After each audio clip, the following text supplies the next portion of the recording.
Welcome to the Divine Fingerprints podcast. I'm your host, Andy Traeger, and thank you for listening in with us today. Our guest today is Brandon Janous. Thanks for joining us, Brandon. Absolutely, man. Thanks for having me. I'm honored to be here and looking forward to having a chat. I wish we were on the golf course, but I guess we'll do it from afar. Maybe next time. Yeah, this time, but we'll get to the golf course soon, I'm I sure. like that. I like that.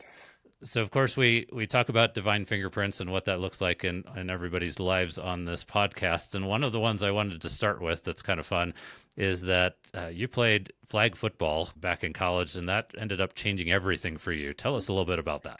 Yeah, man, it's my claim to fame, bro. I wasn't big enough to play on the real team, and we had an intramural flag football team in the fraternity that I was in, and we were really good. We just clicked. We were really good, so good that we won the division that we were in there locally in Missouri.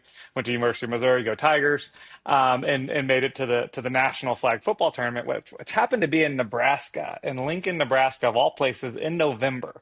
And I don't know if you've ever been to Lincoln, but it is so cold. It's cold 8 months out of the year. Anyway, that's a whole other story for another time. I write about that a little bit in my book. But a couple of my fraternity brothers went to high school with a girl named Rachel. Rachel was a dancer at the University of Nebraska. We were broke college kids and needed a place to crash. So my buddies reached out to Rachel and her friends. They said, absolutely. So 8 of us are staying on her little apartment floor. And on the way there, one of my buddies said, you're gonna love this girl. I didn't know anything about her, didn't know what she looked like, didn't know what she acted, didn't knew nothing. He said, you're gonna love this girl. And he's like, it was just, I'm telling you right now, watch out. And man, the moment that girl opened the door, her energy, her swagger, the way she carried herself, her smile, the way she hugged, dude, I was smitten from literally the moment she opened that door. And took me 10 years to convince her to like me too, but I did, and I ended up marrying her. So, understatement of the year, it sounds like, that you were going to Yeah, like her, and that dude. prediction. Yeah. All because of a flag football game. Lincoln sounds a little bit. I have been to Lincoln to play golf, not surprisingly, Yeah. um, Yeah, but it kind of sounds like South Bend, Indiana, where I'm from, weather-wise. Where it's more of a summer destination than a for winter sure. destination. I And think. yeah, but you're right. If it wasn't for this stupid little flag football event, I don't know, how we would have crossed paths or when we would have met. And so we went the next couple years and actually stayed with her each time because we continued to qualify for this event. And I don't think it was my football skills that won her over, but somehow, some way, again, I convinced her to like me back. Right. It, I think God likes to use sometimes inexplicable circumstances to get us to the place He wants us to be. First time I ever visited Albuquerque, where I ended up moving, was because I won a raffle ticket in a golf outing. It's one of those you throw the money in just to really make a donation. You're not Sure. expecting to win anything, and the grand prize was two free plane tickets to anywhere in the continental United States. And then once you win that, who picks Albuquerque? Yeah, Other sure. than me, I guess. But Yeah. I did pick Albuquerque, and a year 15 months later, I was a resident of New Mexico. That's so funny. And a lot of the folks, when I moved, was like, where are you moving again? That's what God had planned for it. And, Sure. and He knows better what it's going to That's lead to so for good. us. So you guys eventually got married and had three kids and then went through a tough period of time. Go ahead and kind of give us the synopsis of what happened there. Yeah, man.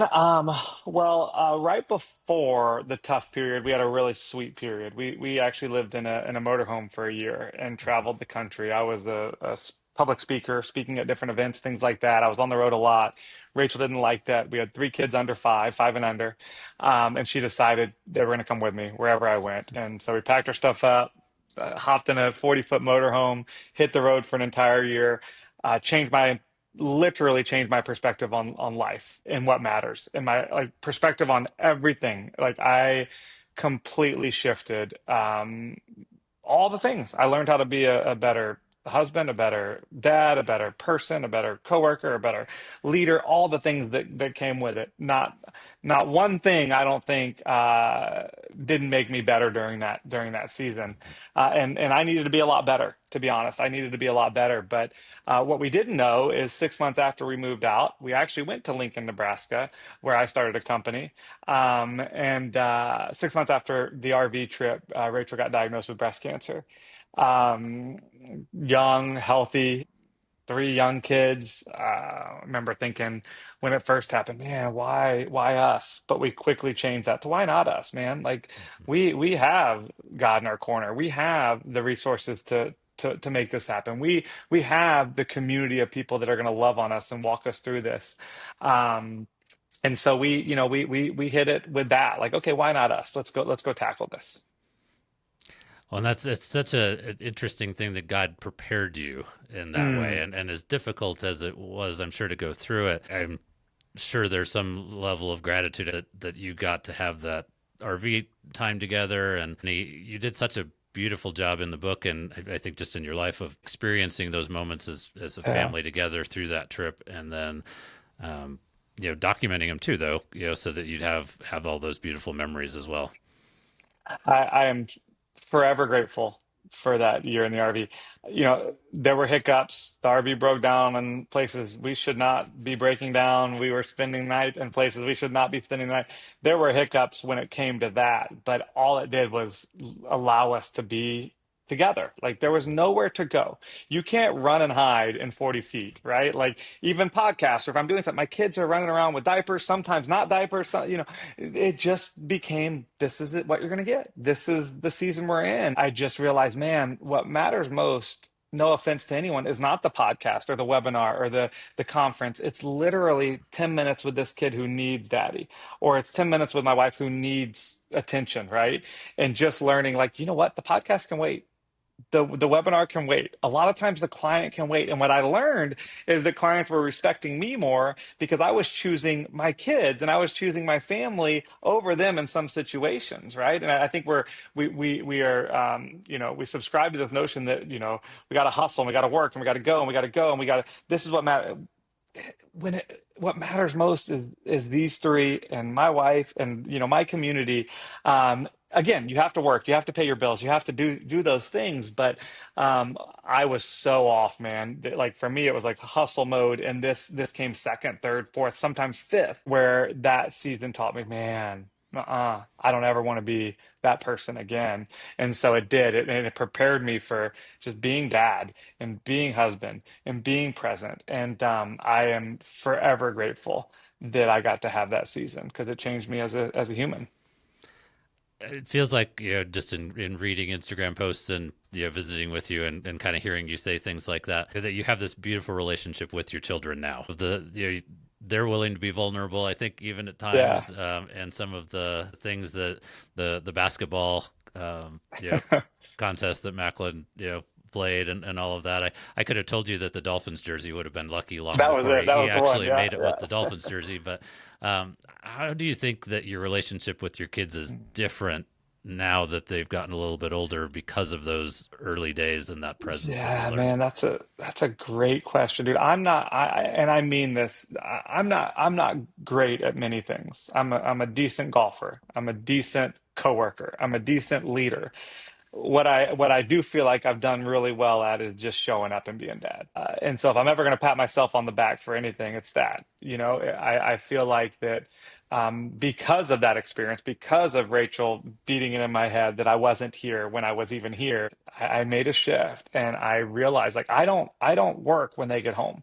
If I can, like every once in a while, I'll have to jump on something, but like my team knows, my clients know they're not going to get me after 3 o'clock. I go into dad mode. Like that is my time to be dad. And Rachel had this famous quote, I think famous. I don't think it's famous worldwide, but to be here with your whole face. And I was so focused on this or so focused on this that I wasn't here with my whole face. And like to a child, man, if you're not there, you're not there. And just being able to just look in their eyes and have the conversation, and do I do it perfectly? Absolutely not. Have I invited them to remind me when I'm not doing it perfectly? Absolutely. They're allowed to call daddy out when daddy's not here, or daddy's not focused, or daddy's not there with my whole face. And it happens and it slaps me in the face and I'm back to it, right? But it's the one thing I'm good at, bro. It is the one thing I'm good at, and it's the thing that other than my relationship with Jesus, it's the thing that I cherish most. Like that relationship, man. I want more than anything. I just want those kids to say, "Man, Daddy did good. Daddy did so good."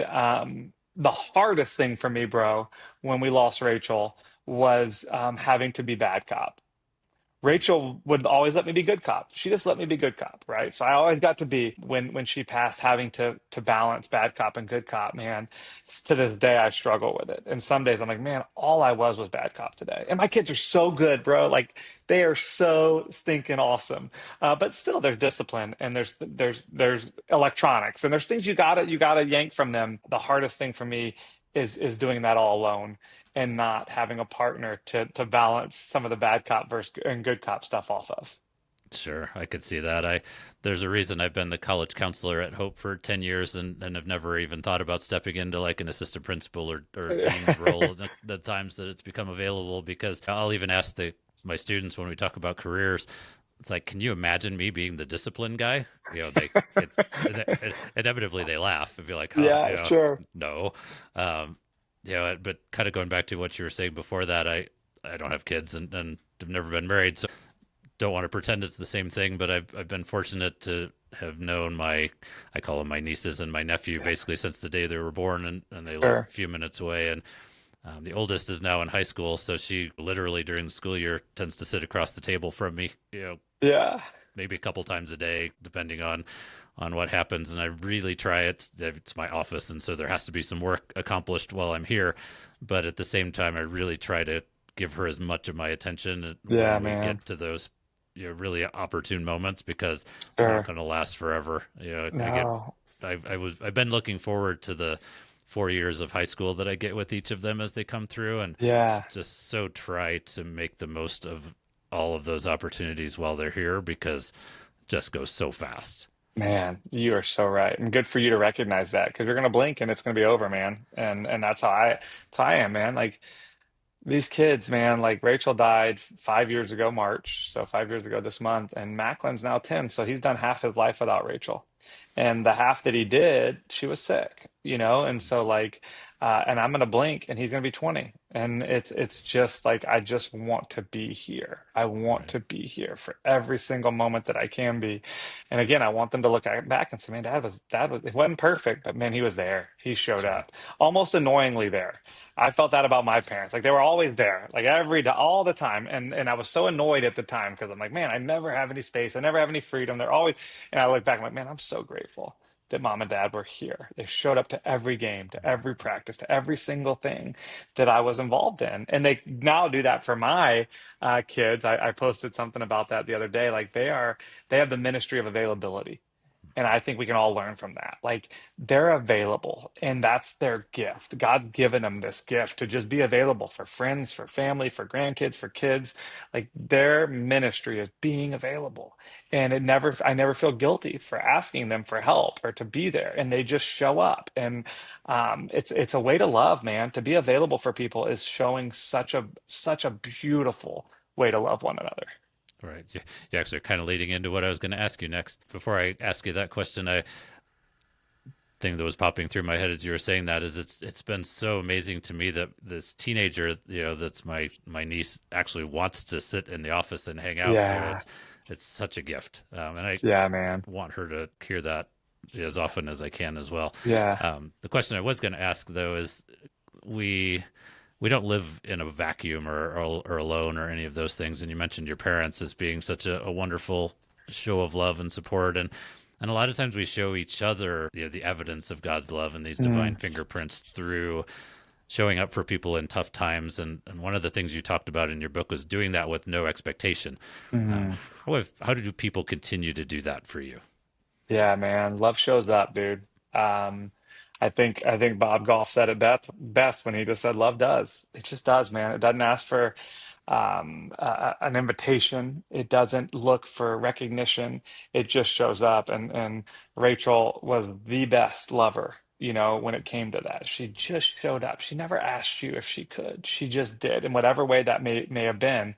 And she ministered to us in that way and shared that gift with so many people.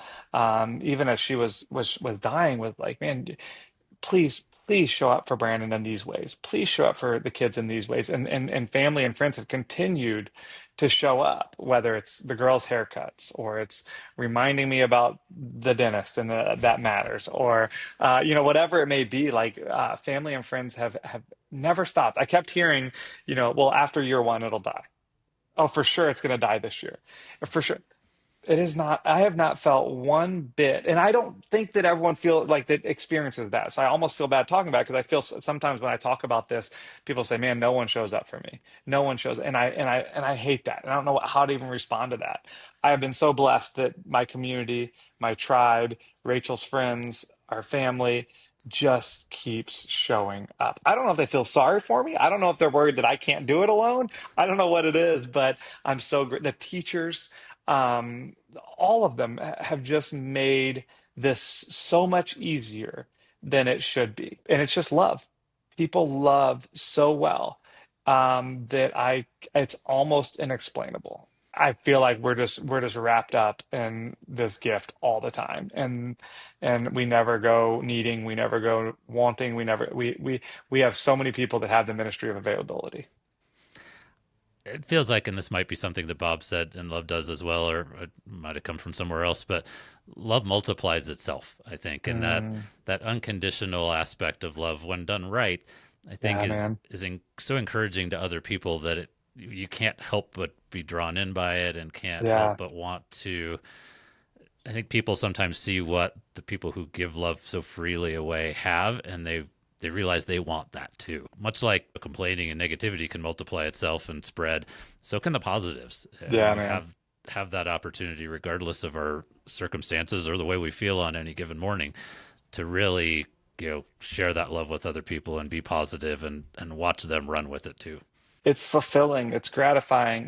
There's people out there that are energy suckers, and there are people out there that are energy givers, and to love someone well just gives them life, it gives them energy, right? And again, I hate to keep going back to her, but Rachel was that. She gave everyone around her life and energy, and just ministered everywhere she went. Even as she was dying, people came to that hospital room to say bye to her, and they left ministered to. They left loving better. They left wanting to know Jesus more. They left it just equipped to go out there and love well. Right. That's such an amazing legacy to leave. Yeah, man. We all only get so much time, and you wish you had more, but Sure. it's amazing to still leave that. That's what that's how we all should hopefully want to be remembered, I think. So, Yeah, absolutely, man. so there's a fun question in your book that I think is worth mentioning. It doesn't seem like a big point at the time, but it's, did you ask Jesus to fix it? And it's about Mm, what we decide to ask him in prayer. And wow. it's kind of changing the topic a little bit, but how did that, and it was something conversation you had with your son because of he wanted more of your time that day, I believe was the example. Yeah, yeah. How has that changed the way you look at prayer and asking Jesus Mm, to accompany you in these man. situations? We always say nothing's too big to pray for, right? It's not nothing's too big for God, right? A cancer diagnosis, loss of a job, whatever it may be, right? Nothing's too big for God to fix, but we don't ever think about nothing being too small for him to fix, for him to worry about, to go to him for. And then through Macklin's eyes, man, little bellyache, dude, pray, did you ask Jesus to fix it? Like, I want you to come play with me. Well, why didn't you turn to God? And I think just learning through the eyes of children and the way they pray for every little thing in their day, and they thank God for every little thing in their day. Macklin is our prayer, so every night at dinner, Macklin is the one that's praying, and it's thanking him for allowing him to make that catch at recess. It's thanking him for just having a good lunch. It's thanking him for like all the things, right? But then asking in the same breath, like just to bless everybody tomorrow, to wake up feeling good, that daddy's car will start. My car's never not started, but we take it for granted, right? Like it's like we every time we press go on the car and it starts like that. I'm grateful. I don't think about it at the time, but Sure. man, I don't want that headache of having to figure that out. I don't want the bill that comes. And so like every day, these little things that again, watching Macklin, he should be your guest, not me. Watching him and the way his prayer life is, it's just thanking God and asking God for the tiniest little things, which I think we are. It's so good. We turn to him when things are real hard, when things are really bad, when we're really struggling. But what about the day to day, man? What about the fact that our car started? What about the fact that we don't have a bellyache right now? What about the fact that we had a good day, and just being grateful for those things. It feels like, and I think I learned this mostly through writing this book, actually, about divine fingerprints. Is Yeah. I knew when I started writing that there were the big ones, the ones where you move Mm, to Albuquerque or you meet somebody yeah. that you know is going to be important in your life, or changing careers was another one. Those were the obvious ones that I didn't need a microscope or anything like that to see. But once I started investigating, I realized there were so many little interactions that led to those things. Or one of them was way back when I started coaching. I think I was 21 years old. I offered to help coach my alma mater high school's golf team, and it was a new coach. So I asked the athletic director at the time if he would pass the message along, and I never heard back. And later found out that he'd forgotten. It wasn't, Sure. really wasn't that big of a deal to even me, but it ended up leading me to ask one of my friends who was still a senior in high school about his team, and I ended up coaching there.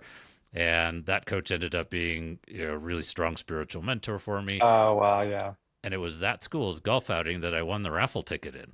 And so, There it is. there's just so many little parts of our Yeah. lives that if that guy had returned the phone call and passed that message along, everything changes. Flag football, it's just so Yeah. amazing how you never really know Mm, what God's doing behind the scenes to get you to where he wants you to be.